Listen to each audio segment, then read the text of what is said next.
Où est votre famille? Demanda le révérend Matthews, jetant un regard inquiet vers les rangées vides sur le côté gauche de la chapelle. Il était 14h15, un samedi ensoleillé à Austin, au Texas. Mon mariage était prévu à 14h. Les chaises réservées à ma famille, mon père, ma mère, mon frère Kevin et ma sœur Amanda, étaient complètement vides, comme s'il s'agissait de fantômes qui n'avaient jamais existé. Sarah, ma fiancée, me tenait le bras avec une force croissante. Ses parents, assis au premier rang à droite, chuchotaient entre eux avec des expressions de gêne et de confusion. La vingtaine d'invités qui étaient présents, tous des amis ou des collègues de Sarah, ont commencé à s'agiter nerveusement sur leurs sièges. Ils doivent être coincés dans les embouteillages. Ai-je menti, ma voix semblant plus ferme que je ne me sentais à l'intérieur. Je m'appelle Jess Hamilton et, à 32 ans, je venais de découvrir de la pire manière possible ce que cela signifiait vraiment pour ma famille. Mais alors que le révérend Matthews décidait de poursuivre la cérémonie et que Sarah souriait courageusement à mes côtés, essayant de dissimuler sa propre déception, je connaissais déjà la vérité. Ils n'étaient pas coincés dans les embouteillages. Il n'y avait pas eu d'urgence de dernière minute. Ils n'avaient pas oublié. Ils avaient simplement choisi de ne pas venir. La confirmation est arrivée pendant notre lune de miel à Cancun, grâce à une photo postée sur Instagram par mon frère Kevin. Il était à un barbecue dans le jardin de mes parents, une bière à la main, souriant à côté de la nouvelle piscine que papa avait installée. La légende disait « Samedi parfait en famille ». La date de la publication? Exactement le jour de mon mariage.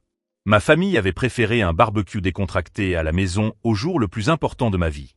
Ce n'était pas de l'oubli, c'était une question de priorité. Et cette priorité, ce n'était jamais moi. Tout au long de ma vie, j'ai appris à occuper les espaces qui restaient entre les besoins les plus urgents des autres. Lorsque Kevin avait besoin d'argent pour ses aventures entrepreneuriales ratées, j'étais le fils responsable qui lui en prêtait toujours. Lorsqu'Amanda traversait ses crises hebdomadaires dramatiques, j'étais le frère qui l'écoutait en silence et lui donnait des conseils qu'elle ne suivait jamais. Lors des réunions de famille, j'étais celui qui arrivait tôt pour aider à tout préparer et qui restait tard pour nettoyer. Celui qui apportait des cadeaux bien pensés qui passaient inaperçus. Celui qui se souvenait de tous les anniversaires, diplômes et réussites des autres, mais dont les propres étapes importantes étaient systématiquement ignorées ou minimisées. Lorsque j'ai obtenu mon diplôme d'ingénieur en environnement avec mention, Kevin a monopolisé le dîner de célébration en parlant de sa nouvelle idée d'entreprise. Lorsque j'ai reçu ma première promotion importante, Amanda a annoncé la même semaine qu'elle était enceinte, et toute l'attention s'est tournée vers elle. J'avais envoyé les invitations au mariage 3 mois auparavant. J'avais confirmé ma présence par téléphone, par message et en personne. Ma mère avait dit qu'elle ne manquerait ça pour rien au monde. Mon père avait plaisanté en disant qu'il allait enfin voir son fils le plus responsable réussir sa vie. Kevin avait promis d'être mon témoin, et Amanda avait même proposé de m'aider pour la décoration. Tout cela n'était que mensonge. Si vous appréciez cette histoire de dépassement de soi et de vengeance, n'oubliez pas de vous abonner à la chaîne, car ce qui s'est passé après que j'ai découvert la vérité sur ma famille vous laissera sans voix. Pendant que Sarah dormait à mes côtés à l'hôtel à Cancun, je suis resté éveillé toute la nuit à regarder le plafond. Je ne planifiais pas ma vengeance et je ne ressentais pas de colère. Je calculais simplement.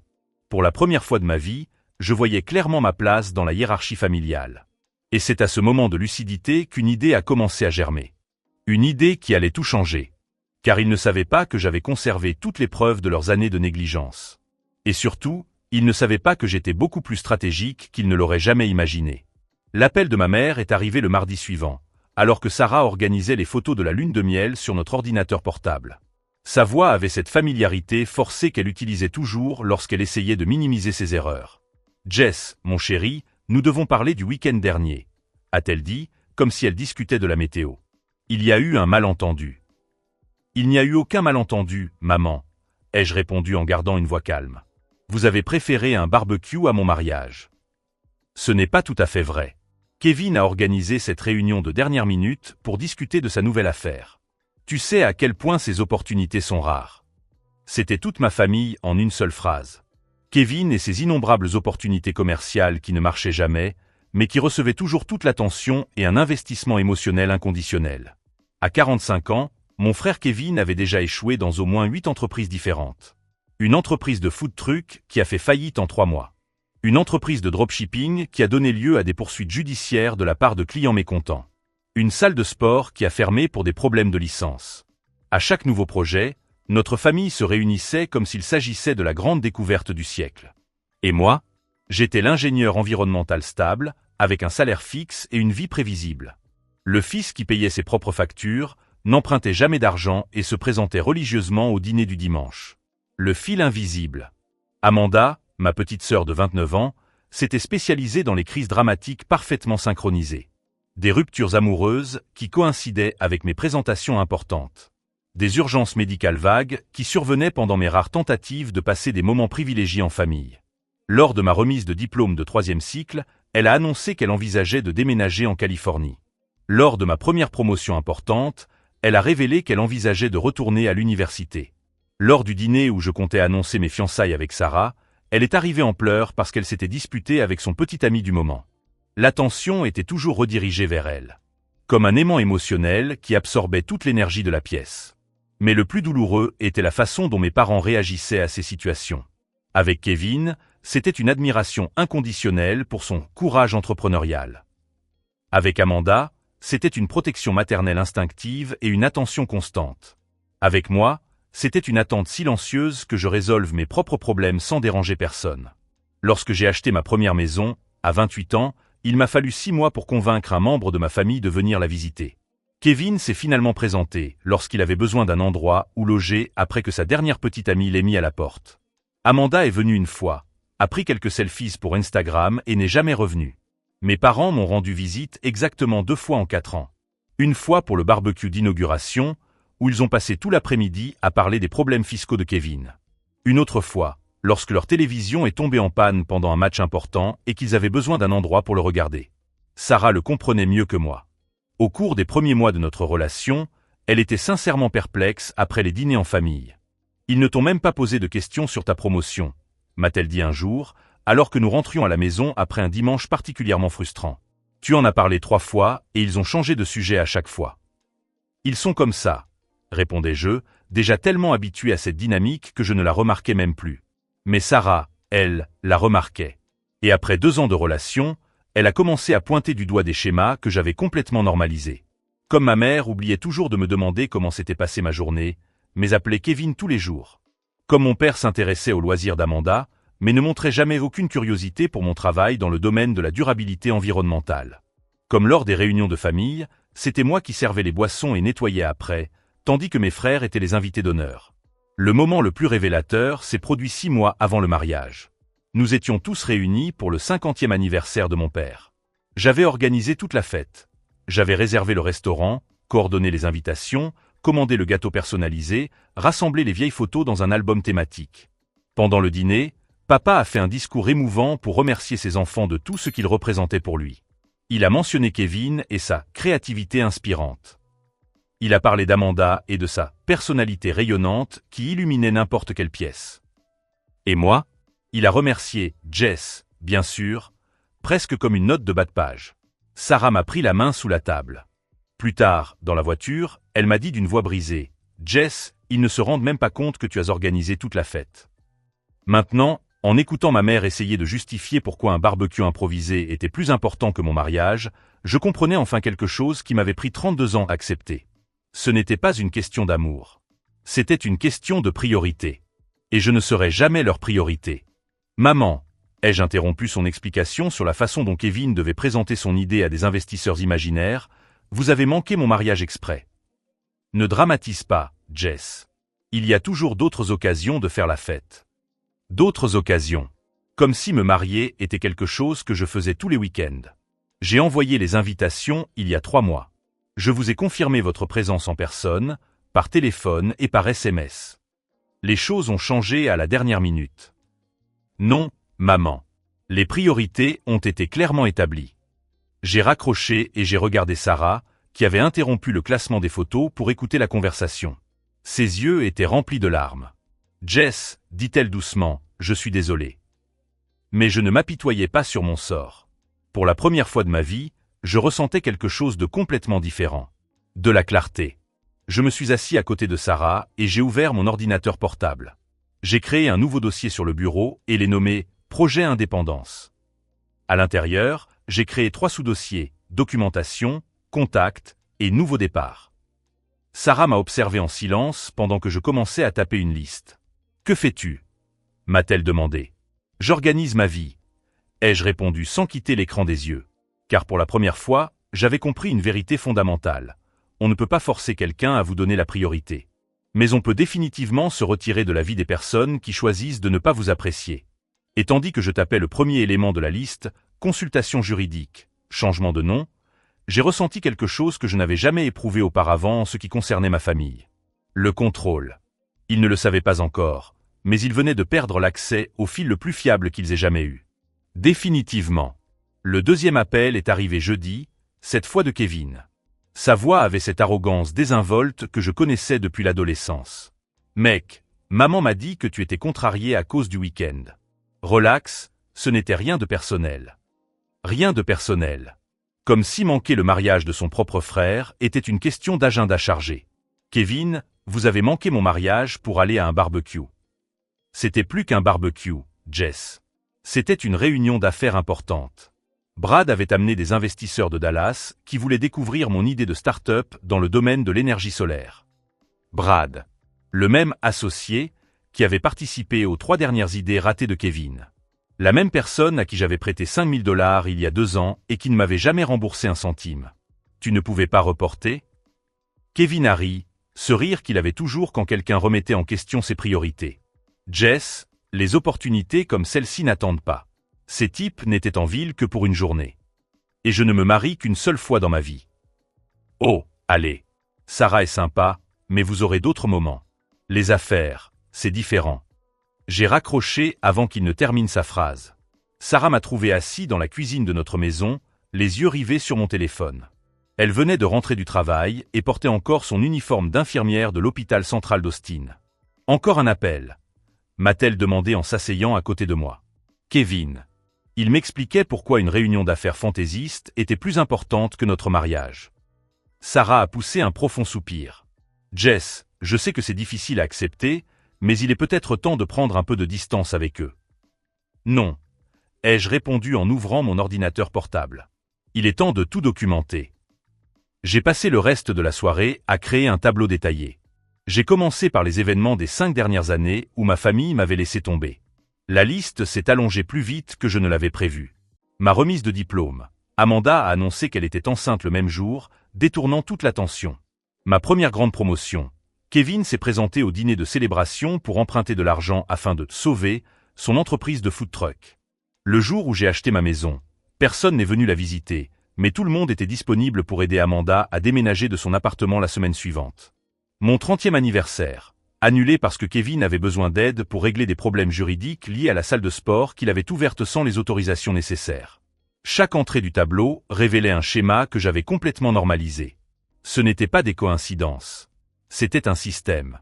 Sarah lisait par-dessus mon épaule, son silence devenant plus pesant à chaque ligne. « Mon Dieu, Jess » murmura-t-elle. « Ce sont 23 événements importants pour toi qu'ils ont manqués ou gâchés au cours des 5 dernières années. » 23. Presque un par trimestre. Et combien de leurs événements ai-je manqué? Demandai-je, connaissant déjà la réponse. Nous avons vérifié mon agenda, mes anciens emails, les photos sur mon téléphone. 0. J'avais assisté à tous les anniversaires de Kevin, à toutes les crises dramatiques d'Amanda, à tous les dîners de famille, à toutes les réunions improvisées. Toujours présent, toujours disponible, toujours légué au second plan. Vendredi, Amanda a finalement appelé. Sa voix avait ce ton de victime qu'elle maîtrisait parfaitement. « Jess, je ne comprends pas pourquoi tu en fais tout un drame. La famille s'est réunie pour soutenir Kevin à un moment important. Amanda, c'était mon mariage. Et c'était magnifique, j'en suis sûr. Sarah a posté des photos sur Instagram. Vous aviez l'air heureux. Heureux. Comme si le bonheur compensait l'absence de toute la famille. Ce n'est pas à propos des photos, Amanda. C'est à propos du fait que vous n'étiez pas là. Écoute, je sais que parfois tu te sens mis à l'écart, mais c'est parce que tu es tellement indépendant. Tu n'as jamais eu besoin de nous comme Kevin et moi. » Cette phrase m'a frappé comme un coup de poing. Indépendant. Comme si mon autonomie était un choix, et non une nécessité développée par des années de négligence. Amanda, vous m'avez rendu indépendant. Je n'avais pas le choix. Ne dramatise pas. Tu as toujours été le responsable de la famille. C'est ta personnalité. J'ai raccroché et j'ai immédiatement appelé mon père. Peut-être aurait-il un point de vue différent. Jess, sa voix semblait fatiguée. Ta mère m'a dit que tu étais contrarié. Papa, vous avez manqué mon mariage. Fiston, parfois, Les choses ne se passent pas comme prévu. Kevin traversait une période difficile et avait besoin de sa famille. Et moi? Je n'avais pas besoin de ma famille à mon mariage? Une longue pause. Tu as toujours été plus fort que tes frères, Jess. Indépendant. Tu n'as jamais eu besoin que nous te tenions la main. Le même mot. Indépendant. Comme s'il s'agissait d'un trait de caractère immuable et non d'une réponse adaptative à des années d'abandon émotionnel. Papa, je voulais que vous soyez là. Et nous sommes désolés que cela n'ait pas fonctionné. Mais tu as Sarah maintenant. Kevin n'a que sa famille. À 45 ans, Kevin n'avait que sa famille, parce qu'il avait brûlé tous ses autres ponts par son irresponsabilité. Moi, à 32 ans, j'étais indépendant parce que j'avais appris que je ne pouvais pas compter sur eux. J'ai raccroché et j'ai regardé Sarah. C'est inutile, ai-je dit. Pour eux, je suis le fils qui n'a pas besoin d'attention. Sarah m'a pris la main. C'est peut-être exactement ce que tu devrais devenir. Que veux-tu dire? Jess, et si tu devenais vraiment indépendant d'eux? Complètement? Ce soir-là, j'ai recherché des avocats spécialisés dans les changements de nom. J'ai lu des articles sur les procédures juridiques, les conditions requises, les délais. Sarah s'est assise à côté de moi, m'offrant son soutien silencieux. « Tu es sûr de toi ?» m'a-t-elle demandé lorsque j'ai imprimé les formulaires préliminaires. Sarah, j'ai passé toute ma vie à être le fils commode. Présent quand ils avaient besoin de moi, invisible quand ils n'avaient pas besoin de moi. Ils veulent un fils indépendant? Je vais être vraiment indépendant. J'ai ouvert un nouveau document sur l'ordinateur et j'ai commencé à taper une liste d'actions. Changement de nom. Modification des contacts d'urgence. Suppression des bénéficiaires d'assurance. Annulation des prêts familiaux en cours. Chaque élément de la liste représentait un lien coupé méthodiquement. Sarah m'observait en silence pendant que je travaillais. Ils finiront par s'en rendre compte, a-t-elle dit. Bien sûr, ai-je répondu en enregistrant le document. Mais seulement quand ils auront besoin de moi. Et c'est à ce moment-là que j'ai ressenti quelque chose que je n'avais jamais éprouvé auparavant en ce qui concernait ma famille. Ce n'était ni de la colère ni de la tristesse. C'était du soulagement. Car pour la première fois en 32 ans, j'étais sur le point de faire quelque chose uniquement pour moi. Quelque chose qu'ils ne pourraient pas minimiser, ignorer ou rediriger vers les besoins de quelqu'un d'autre. Ils avaient passé des décennies à me former pour que je sois remplaçable. Maintenant, j'allais leur montrer à quel point j'avais bien appris la leçon. Alors que je fermais mon ordinateur portable et me préparais à aller dormir, une certitude absolue s'installa dans mon cœur. Il ne s'agissait plus d'obtenir leur attention ou leur reconnaissance. Il s'agissait de construire une vie où je n'aurais besoin ni de l'une ni de l'autre. Et ils ne découvriraient ce qu'ils avaient perdu que lorsqu'il serait trop tard pour le récupérer. Le lundi suivant, j'ai pris rendez-vous avec Rebecca Martinez, une avocate spécialisée dans les changements de nom que j'avais trouvée après des recherches minutieuses. Son cabinet était situé dans une tour commerciale du centre-ville d'Austin, suffisamment loin de mon quartier pour que personne de ma famille ne me voie entrer. Les changements de nom pour des raisons personnelles sont plus courants que les gens ne le pensent, m'a expliqué Rebecca en parcourant les documents que j'avais apportés. Surtout dans les cas de rupture familiale. Elle ne m'a pas posé de questions indiscrètes sur mes motivations. Professionnelle et directe, elle m'a expliqué chaque étape de la procédure judiciaire. Requête initiale, publication obligatoire dans un journal local, audience au tribunal, approbation judiciaire finale. L'ensemble du processus prend entre 6 et 8 semaines, m'a-t-elle dit en me remettant un dossier contenant des formulaires. Une fois approuvé, vous disposerez des documents légaux nécessaires pour modifier tous vos registres officiels. En signant les documents préliminaires, j'ai ressenti un étrange sentiment de calme. Ce n'était ni de l'impulsivité ni de la colère. C'était une planification méthodique. Sarah m'a accompagné à la deuxième consultation. Rebecca nous a expliqué comment le changement de nom affecterait notre mariage, nos biens communs, nos assurances.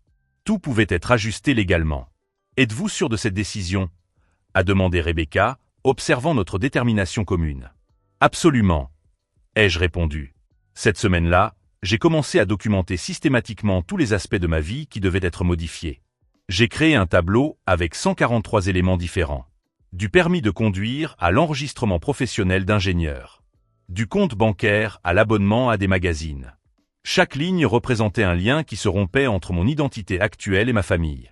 Sarah m'observait pendant que je travaillais dans la cuisine, les papiers éparpillés sur la table comme un puzzle complexe. « Jess, tu es sûre de vouloir aller aussi loin? » Sarah, ils ont fait de moi une option pratique. Maintenant, je vais devenir indisponible. Pendant que j'organisais ma nouvelle identité légale, ma famille continuait à fonctionner exactement comme elle l'avait toujours fait. Comme si rien ne s'était passé.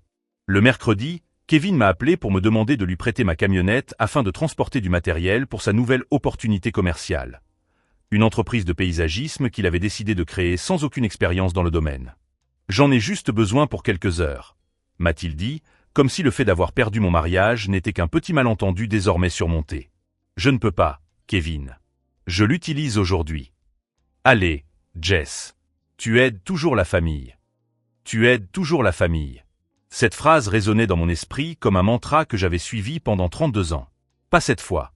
Ai-je répondu, et j'ai raccroché. 20 minutes plus tard, ma mère m'a appelé. Sa voix trahissait cette impatience contenue qu'elle affichait lorsque je ne coopérais pas immédiatement. Jess, Kevin m'a dit que tu avais refusé de lui prêter ton pick-up. Qu'est-ce que ça veut dire? Maman, j'ai des engagements. Quels engagements? Tu travailles dans un bureau. Comme si ma vie professionnelle n'avait aucune importance comparée aux besoins incessants de Kevin. J'ai des réunions importantes aujourd'hui. Les réunions peuvent être reportées. Kevin a besoin du pick-up pour impressionner ses nouveaux clients. Impressionner les clients. Avec un pick-up emprunté. Pour une entreprise qui existait depuis moins d'une semaine. Maman, la réponse est non. Une longue pause. Jess, je ne sais pas ce qui t'est arrivé depuis le mariage, mais cette attitude devient désagréable.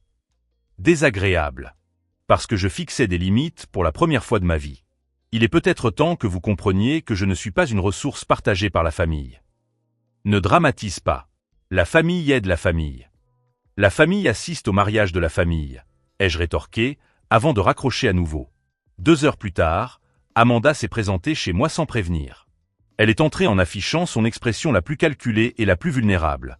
Sourcils légèrement froncés, lèvres inférieures presque imperceptiblement avancées. « Jess, il faut qu'on parle », a-t-elle dit en s'asseyant sur le canapé comme si elle était chez elle. « À propos de quoi ? À propos de cette phase étrange que tu traverses. » Une phase étrange. Comme si fixer des limites était un caprice passager. « Amanda, je ne traverse aucune phase. Je cesse simplement d'être accommodante. Écoute, je sais que tu as été contrariée par le mariage. Mais c'était un malentendu. Ce n'était pas un malentendu. C'était un choix conscient. Tu dramatises. Kevin traversait une période difficile et avait besoin de sa famille. Et moi, je n'avais pas besoin de ma famille à mon mariage? Amanda soupira avec l'exagérée patience de quelqu'un qui explique quelque chose d'évident à un enfant têtu. Jess, tu as toujours été indépendante. Tu n'as jamais eu besoin d'être validée comme Kevin et moi. Encore ce mot. Indépendante. Comme s'il s'agissait d'un trait génétique et non d'une stratégie de survie développée par nécessité. Amanda, vous m'avez forcée à être indépendante. Et maintenant, je vais l'être complètement. Qu'est-ce que cela signifie? Je regardais ma sœur, assise sur le canapé que j'avais acheté, dans la maison que j'avais acquise seule, utilisant le ton condescendant qu'elle employait toujours lorsqu'elle avait besoin de manipuler quelqu'un pour obtenir ce qu'elle voulait. Cela signifie que la prochaine fois que vous aurez besoin de quelque chose, vous découvrirez que je ne suis plus disponible. Amanda a ri, ce rire artificiel qu'elle utilisait lorsqu'elle pensait que quelqu'un bluffait. Jess, tu ne vas pas couper les ponts avec ta famille à cause d'un mariage. Je ne vais pas couper les ponts, ai-je répondu calmement. Je vais simplement cesser d'être le fils commode. Elle est partie visiblement irritée, marmonnant quelque chose à propos de mon immaturité. Ce soir-là, j'ai fini de remplir la demande de changement de nom. Jess Hamilton allait devenir Jess Morrison, le nom de famille de ma grand-mère maternelle, la seule personne de la famille qui m'ait toujours apprécié avant de décéder 5 ans plus tôt. Sarah a signé en tant que témoin, son nom soigneusement inscrit sur chaque page. Il n'y a pas de retour en arrière possible après ça, a-t-elle dit, non pas comme un avertissement, mais comme une confirmation. Je sais. Le vendredi, j'ai déposé les documents au greffe. L'employé a tamponné chaque page avec une efficacité bureaucratique, sans savoir qu'elle traitait le divorce d'un membre de sa propre famille. L'avis sera publié dans le journal local pendant 3 semaines consécutives, m'a-t-elle expliqué. Si aucune objection n'est enregistrée, l'audience sera fixée pour l'approbation finale. Je suis sorti du bureau avec un sentiment que je n'avais jamais éprouvé auparavant. Ce n'était ni du soulagement ni de la satisfaction. C'était du contrôle. Si cette histoire de transformation et de limites personnelles vous touche, n'oubliez pas de vous abonner à la chaîne, car dans les jours qui suivirent, ma famille allait découvrir que le fils le plus fiable qu'elle ait jamais eu était sur le point de disparaître officiellement de sa vie. Ce soir-là, alors que je rangeais une boîte contenant de vieux documents, J'ai trouvé une photo de la dernière réunion de famille où tout le monde semblait sincèrement heureux. C'était l'anniversaire de grand-mère Morrison, 2 ans avant son décès. J'étais à côté d'elle, nous sourions tous les deux, tandis que le reste de la famille discutait en arrière-plan. J'ai gardé la photo, non par nostalgie, mais comme souvenir. Grand-mère Morrison disait toujours que la famille, ce n'est pas seulement le sang, c'est ceux qui choisissent d'être présents dans les moments importants. Elle aurait parfaitement compris ce que je faisais. Alors que je fermais la boîte et la rangeais dans le placard, mon téléphone a sonné. C'était papa. Jess, ta mère dit que tu agis bizarrement. Que dirais-tu de dîner ensemble demain pour discuter? Dîner. Après avoir ignoré pendant des semaines l'impact qu'ils avaient eu, ils voulaient maintenant une conversation informelle pour régler les choses. Je ne peux pas, papa. J'ai d'autres projets. Quel projet? C'est samedi. Comme si les samedis leur étaient automatiquement réservés. Des projets personnels. Jess, je ne comprends pas ton attitude. Nous sommes une famille. Une famille. Le mot qu'ils utilisaient quand ils avaient besoin de quelque chose, mais qu'ils ignoraient quand j'avais besoin d'eux. Papa, les familles assistent au mariage les unes des autres. Ah, tu es toujours coincé là-dessus? Nous t'avons déjà expliqué qu'il y avait un conflit d'agenda. Conflit d'agenda. Comme si mon mariage était un engagement mineur qui pouvait facilement être reporté. Papa, il n'y a pas eu de conflit. Il y a eu une priorité. Et je n'étais pas la priorité. Jess, tu exagères. Il y aura toujours d'autres occasions de faire la fête. J'ai raccroché et j'ai regardé Sarah, qui avait écouté toute la conversation. D'autres occasions, a-t-elle répété en secouant la tête. Comme si on pouvait se marier tous les week-ends. Sarah, ils ne comprendront jamais. Pour eux, je suis le fils qui n'a jamais besoin d'attention. Alors il est peut-être temps de leur montrer à quel point tu peux être dispensable. Je me suis assis devant mon ordinateur et j'ai ouvert un nouveau document. J'ai commencé à taper une lettre que je n'enverrai jamais, mais que j'avais besoin d'écrire. Une lettre expliquant chaque année de négligence, chaque moment où j'avais été relégué au second plan, chaque fois où mes besoins avaient été considérés comme moins importants que les caprices de mes frères. 3 heures plus tard, j'avais 15 pages de documentation détaillée. Pas de colère, mais de schéma. Des preuves d'un système familial où j'étais systématiquement relégué au rôle de fils de réserve. J'ai enregistré le fichier sous le nom historique familial, documentation, et les transféré dans un dossier crypté. Ce n'était pas pour faire du chantage ou pour la confrontation. C'était pour moi. Pour valider que ma décision était basée sur des décennies de preuves et non sur une impulsion émotionnelle. Quand j'ai eu fini, il était presque 2 heures du matin. Sarah s'était déjà endormie. Je me suis assis sur la terrasse arrière, observant les étoiles à travers les arbres du jardin. Dans 6 semaines, je serais légalement Jess Morrison. Ma famille perdrait tout contrôle administratif sur ma vie. Ils ne pourraient plus me désigner comme contact d'urgence, bénéficiaire d'assurance ou référence familiale. Ils découvriraient que leur fils commode était officiellement devenu indisponible. Et pour la première fois en 32 ans, cette indisponibilité serait mon choix, et non une conséquence de leur négligence. À partir de demain, ils commenceraient à faire l'expérience de quelque chose de complètement nouveau, mon absence intentionnelle. Ils ne savaient tout simplement pas que cette absence deviendrait permanente et légalement irréversible. L'appel qui allait tout changer est arrivé un mardi pluvieux, 3 semaines après que ma demande de changement de nom ait été définitivement approuvée par le tribunal d'Austin. J'étais en train de réviser des rapports environnementaux dans mon nouveau bureau lorsque mon ancien téléphone a sonné. C'était Amanda, mais cette fois, sa voix trahissait quelque chose que je n'avais jamais entendu auparavant. Une véritable panique. « Jess, j'ai besoin que tu viennes ici tout de suite. Papa a eu une crise cardiaque. » Mon premier réflexe a été de demander des détails, d'offrir mon aide, de me précipiter à l'hôpital. 32 ans de conditionnement familial se sont automatiquement activés. Mais je me suis alors souvenu du tableau sur mon ordinateur. Les 23 événements importants de ma vie qu'ils avaient manqués. Le mariage qu'ils avaient choisi d'ignorer. Les décennies passées à être le fils commode. Amanda, je suis désolé pour papa. Quel hôpital? Austin Général. Jess, tu dois venir. Nous sommes une famille. Famille. Encore ce mot. Amanda, je vais rendre visite à papa. Mais quand vous recevrez les formulaires de l'hôpital vous demandant des informations sur vos enfants et vos contacts d'urgence, vous découvrirez quelque chose d'intéressant. Que veux-tu dire? Mon nom n'est plus légalement lié à la famille Hamilton. Officiellement, vous avez 2 enfants, pas 3. Silence complet à l'autre bout du fil. Jess, de quoi parles-tu? J'ai légalement changé mon nom pour Morrison il y a 3 semaines. Tous mes documents officiels, mes dossiers médicaux, mes assurances vie, mes comptes bancaires. Légalement, Jess Hamilton n'existe plus. Sa respiration est devenue irrégulière.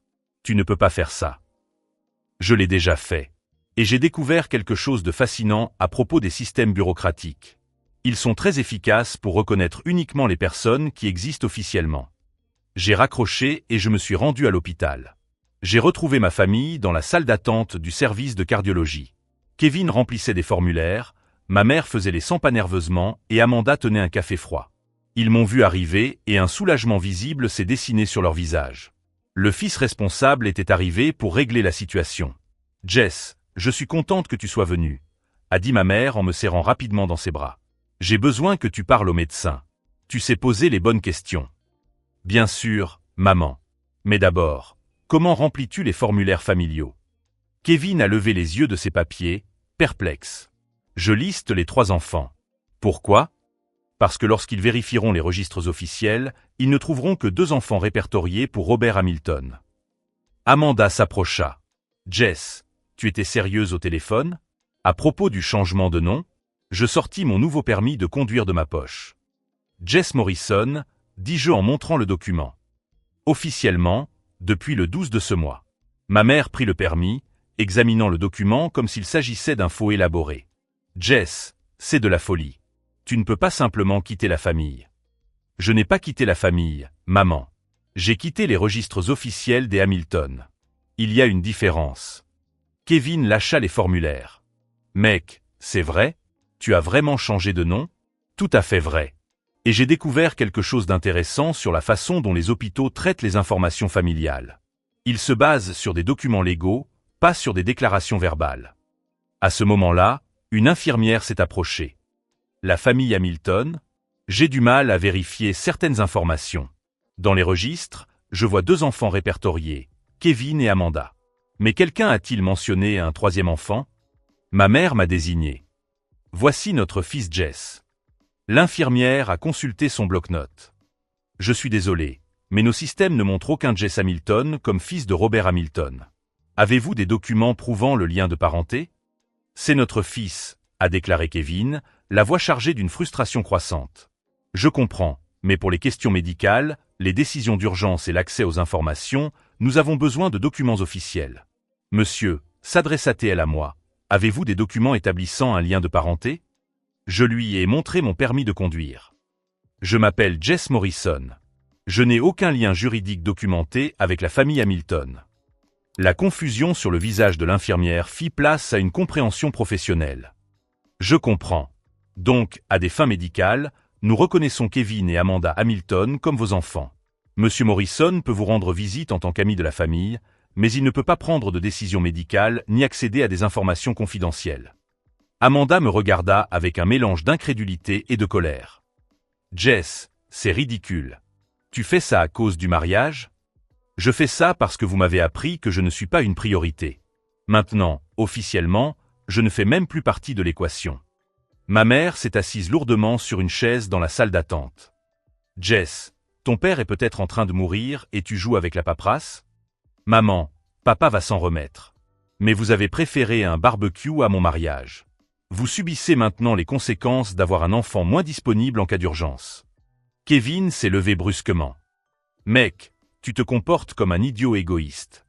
Kevin, vous m'avez traité comme une option pendant des décennies. Je n'ai fait que l'officialiser. » Sarah est arrivée à l'hôpital 20 minutes plus tard et m'a trouvé assis seul pendant que ma famille discutait avec l'administration au sujet des documents familiaux. « Comment ça se passe ?» m'a-t-elle demandé en s'asseyant à côté de moi. « Papa va s'en sortir. Infarctus léger, pronostic positif. » La famille a découvert que les systèmes juridiques sont insensibles aux appels à l'émotion. « Et comment te sens-tu » J'ai regardé ma famille à travers la vitre de la salle d'attente. Kevin gesticulait furieusement en direction d'une employée de l'hôpital. Amanda pleurait au téléphone, probablement en racontant la situation à quelqu'un. Ma mère regardait tour à tour les formulaires et moi, comme si elle ne comprenait pas encore tout à fait ce qui se passait. Sarah, pour la première fois de ma vie, je ne me sens pas responsable de résoudre leurs problèmes. Est-ce une bonne ou une mauvaise chose ? C'est libérateur. Cet après-midi-là, pendant que mon père se remettait dans sa chambre, la véritable portée de ma décision a commencé à apparaître clairement à ma famille. Lorsqu'ils ont essayé de m'ajouter comme contact d'urgence sur les formulaires de l'hôpital, le système a automatiquement rejeté ma demande. Jess Hamilton n'apparaissait dans aucune base de données. Lorsque ma mère a essayé de m'inclure dans les discussions sur l'assurance maladie familiale, elle a découvert que je n'étais plus éligible en tant que personne à charge ou bénéficiaire. Kevin a essayé de m'ajouter comme garant d'un prêt pour payer les frais médicaux non couverts par l'assurance, mais la banque a indiqué que Jess Hamilton n'avait pas d'historique de crédit actif. Chaque tentative de me réintégrer dans les systèmes familiaux se heurtait à la même réalité bureaucratique. Je n'existais plus en tant que membre légal de la famille Hamilton. « Jess », m'a dit ma mère en m'entraînant dans un coin du couloir, « comment pouvons-nous annuler cela ?»« On ne peut pas, maman. Un changement de nom est permanent. Jess Hamilton a été légalement dissous. Mais tu peux revenir en arrière, n'est-ce pas ? Je pourrais. Mais je ne le ferai pas. Pourquoi ? Je l'ai regardée longuement. Il y a 15 ans, elle aurait posé cette question par souci sincère pour mes sentiments. Aujourd'hui, elle me posait cette question parce qu'il fallait résoudre un problème logistique. Parce que vous m'avez transformé en une commodité familiale. Aujourd'hui, je suis officiellement devenu gênant. Jess, nous sommes ta famille. Une famille ne rate pas un mariage pour aller à un barbecue, maman. Elle ouvrit la bouche pour répondre, mais aucun son n'en sortit. Pour la première fois depuis des décennies, aucune justification ni rationalisation ne pouvait minimiser ce qu'ils avaient fait. Ce soir-là, tandis que papa dormait, stabilisé à l'hôpital, je rentrais chez moi avec Sarah en silence. « Ont-ils enfin compris ?» demanda-t-elle lorsque nous arrivâmes. Ils ont compris qu'ils avaient perdu tout contrôle administratif sur ma vie. Ils n'ont pas encore compris pourquoi. Et quand le comprendront-ils ? Je souris pour la première fois depuis des semaines. Quand ils essaieront d'utiliser mon nom pour quelque chose et qu'ils découvriront qu'il n'existe plus. Le lendemain, je recevrai un appel qui confirmerait exactement cela. Mais à ce moment-là, en conduisant dans les rues familières d'Austin avec ma femme à mes côtés et mon nouveau nom sur ma carte d'identité, j'ai ressenti quelque chose que je n'avais jamais éprouvé auparavant. Ce n'était ni de la satisfaction ni de la vengeance. C'était une véritable indépendance. Ils avaient passé 32 ans à m'apprendre que je n'étais pas une priorité. Ils allaient maintenant découvrir ce que signifiait ne plus avoir accès à quelqu'un qui avait toujours été disponible. Et contrairement à toutes les autres fois où je m'étais temporairement éloigné, cette fois-ci, il n'y avait pas de retour en arrière possible. Légalement, bureaucratiquement, officiellement, le fils le plus fiable des Hamilton avait disparu. Définitivement. 6 mois plus tard, l'appel le plus révélateur de tous est arrivé un jeudi matin ensoleillé. C'était ma mère, mais sa voix avait quelque chose que je n'avais jamais entendu auparavant. Un désespoir sincère. « Jess, nous devons parler. C'est à propos de l'héritage de grand-mère Morrison. » L'ironie était presque poétique. L'héritage de la seule personne qui m'avait toujours apprécié causait désormais des problèmes à la famille qui m'avait négligé pendant des décennies. « Qu'est-ce qu'elle a, maman ? Le testament te désigne comme principal bénéficiaire.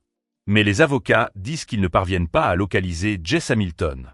Dans les registres officiels, c'est comme si tu avais disparu. » Je souris en regardant par la fenêtre de mon bureau de consultant en environnement à Portland. Sarah et moi avions déménagé 3 mois plus tôt, suffisamment loin pour repartir de zéro. Maman, Jess Hamilton a vraiment disparu. Légalement, bureaucratiquement, officiellement. Mais tu es notre fils. Je suis votre fils. Mais je ne suis plus un Hamilton. L'héritage de grand-mère Morrison était considérable. Une maison à Austin, des investissements et un compte d'épargne qu'elle avait discrètement alimenté pendant des décennies.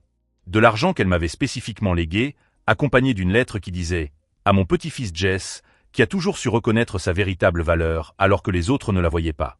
Jess, tu dois revenir et régler cette affaire. La famille a besoin de cet argent.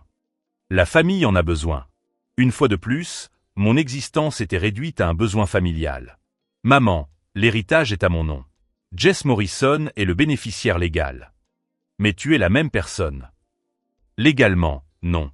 Et j'ai découvert quelque chose d'intéressant au sujet des héritages. Ils suivent la documentation officielle, pas les liens du sang. Kevin a tenté une approche différente lors de l'appel suivant.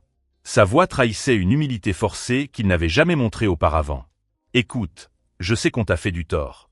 On peut en discuter en personne et régler ça ? » « Régler quoi, Kevin ? » « Toute cette situation. Tu as changé de nom par colère, on comprend. Mais maintenant, ça affecte des choses importantes. Kevin, je n'ai pas changé de nom par colère. Je l'ai changé pour plus de clarté. Vous m'avez appris que je n'étais pas une priorité. Maintenant, je ne suis même plus une option. Amanda a fait une dernière tentative, 2 semaines plus tard. Cette fois, elle a amené les enfants à l'appel vidéo, une manipulation émotionnelle qu'elle maîtrisait parfaitement. Oncle Jess a dit sa fille de 8 ans à la caméra, « Pourquoi tu es parti? Maman dit que tu es en colère contre la famille. » J'ai regardé cette enfant innocente, utilisée comme un outil émotionnel de la même manière que j'avais été utilisé comme un outil pratique pendant des années. Je ne suis pas en colère, ma chérie. Je suis juste en train de me construire une nouvelle vie où je suis apprécié chaque jour. Amanda a repris l'appel. Jess, tu détruis la famille à cause d'un malentendu. Amanda, il n'y a pas eu de malentendu. Il y a eu une question de priorité. Vous avez donné la priorité à un barbecue plutôt qu'à mon mariage. J'ai donné la priorité à ma dignité plutôt qu'à la commodité familiale. Sarah observait ces conversations avec un mélange de tristesse et d'admiration. Un soir, alors que nous dînions dans notre appartement avec vue sur les montagnes de l'Oregon, elle a fait une remarque qui m'a profondément marqué. Jess, tu te rends compte à quel point ton attitude a changé? Ces derniers mois, tu parles avec plus d'assurance, tu prends des décisions plus rapidement, tu occupes plus d'espace. C'est comme si tu t'étais trouvé. Elle avait raison. Sans le poids constant d'être le fils commode, j'avais découvert qui j'étais vraiment lorsque je n'avais pas besoin de m'adapter aux besoins des autres. Mon entreprise de conseil en environnement a prospéré d'une manière que je n'aurais jamais imaginé possible. Sans les interruptions constantes pour résoudre les crises familiales, j'ai pu me concentrer entièrement sur mon travail. J'ai remporté d'importants contrats, développé des solutions innovantes et bâti une solide réputation. Sarah et moi avons acheté une maison dans les collines, avec un jardin et de l'espace pour l'avenir. Nous nous sommes fait des amis qui nous apprécient pour ce que nous sommes, et non pour ce que nous pouvons offrir. Nous avons créé nos propres traditions, des souvenirs que personne ne peut minimiser ou ignorer. L'héritage de grand-mère Morrison a finalement été transféré à Jess Morrison après des mois de procédure judiciaire. J'ai utilisé cet argent pour développer mon entreprise et créer un fonds de bourse pour les étudiants en génie environnemental, exactement comme elle l'aurait souhaité. Ma famille a continué à essayer de me contacter de manière sporadique. Toujours quand ils avaient besoin de quelque chose. Prêt, référence, résolution de problèmes. Chaque appel confirmait que j'avais pris la bonne décision. Le moment le plus révélateur est arrivé lors du premier anniversaire de mon changement de nom. Kevin m'a appelé en pleurant, ce que je n'avais jamais vu en 46 ans de vie. Jess, mon mariage est terminé. Jennifer m'a quitté. L'entreprise a fait faillite. Je vis à nouveau chez mes parents. Pendant un instant, mon ancien instinct s'est réveillé. L'envie d'offrir mon aide, de prêter de l'argent, de résoudre des problèmes. 3 décennies de conditionnement familial ont failli prendre le dessus. Mais je me suis alors souvenu de la chaise vide à mon mariage. Du barbecue qui avait pris le pas sur le jour le plus important de ma vie. Des 23 occasions spéciales qu'ils avaient manquées au fil des ans. Kevin, je suis désolé pour ce que tu traverses.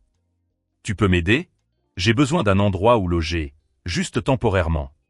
Kevin, il existe des organisations et des programmes pour les personnes en situation difficile. Je peux t'envoyer quelques contacts. Jess, je suis ton frère. Tu es mon frère. Mais je ne suis plus ton recours familial d'urgence.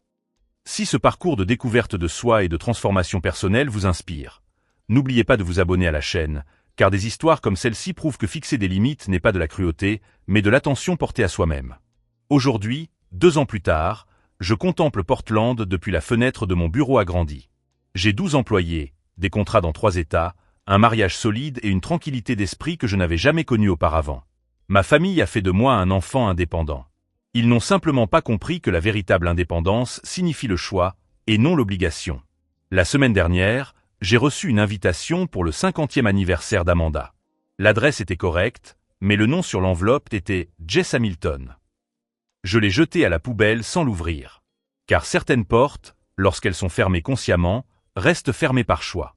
Et certaines familles, lorsqu'elles perdent quelqu'un par négligence, découvrent que certaines pertes sont irréversibles. Non par colère ou par vengeance, mais par instinct de conservation et pour grandir. J'ai appris qu'on ne peut pas forcer les gens à nous donner la priorité. Mais on peut certainement choisir de donner la priorité à ceux qui nous apprécient. Et pour la première fois en 34 ans, je suis ma propre priorité. L'indépendance qu'ils m'ont forcé à développer est devenue ma plus grande force. Et maintenant, lorsque je signe des contrats importants ou que je célèbre des réussites personnelles, le nom sur le document, Jess Morrison, représente quelqu'un qui a enfin appris sa propre valeur. Ils m'ont appris que je n'avais pas besoin de leur famille. J'ai simplement poussé la leçon à son paroxysme. Так, я пошла одеваться. Я боюсь, что тут связь не пропала. Следите за дорогой. Если кто-то будет подозрительный, в японской стилистике халат. Да, кстати, я его купила, потому что у него рукава красивые. И знаете что? Его невозможно носить дома. Потому что этими рукавами не покакать, не помыть посуду. Он вообще какой-то реально для гейш. Как Азамат подъезжает. Отлично. Все, я собираться. Ой, блин, у меня кнопка на штативе не работает. Сейчас подойду.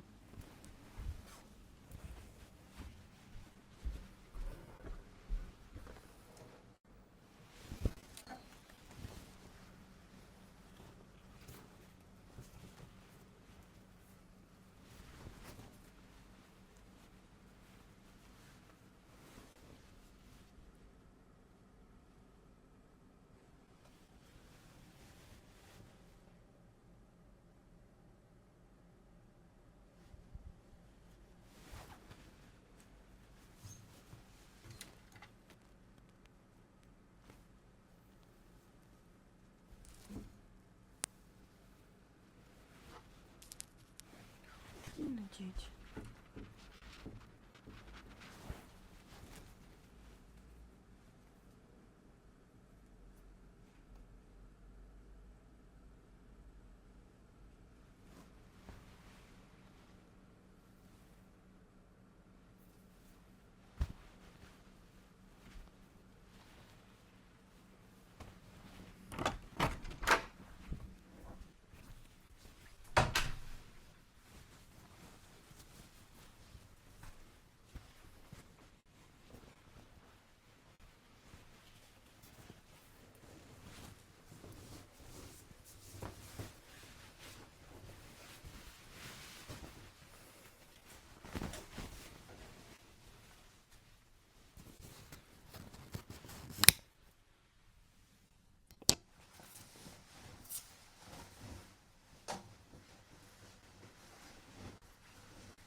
Алло.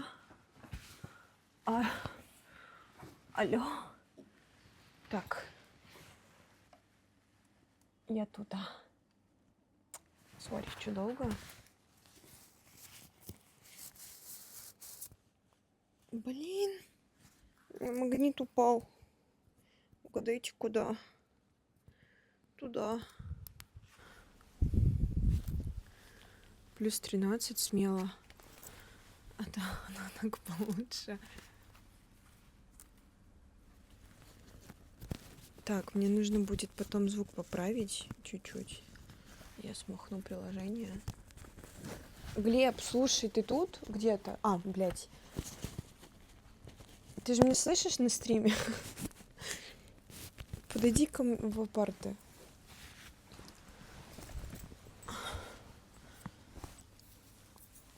Слышит, ща. Дверь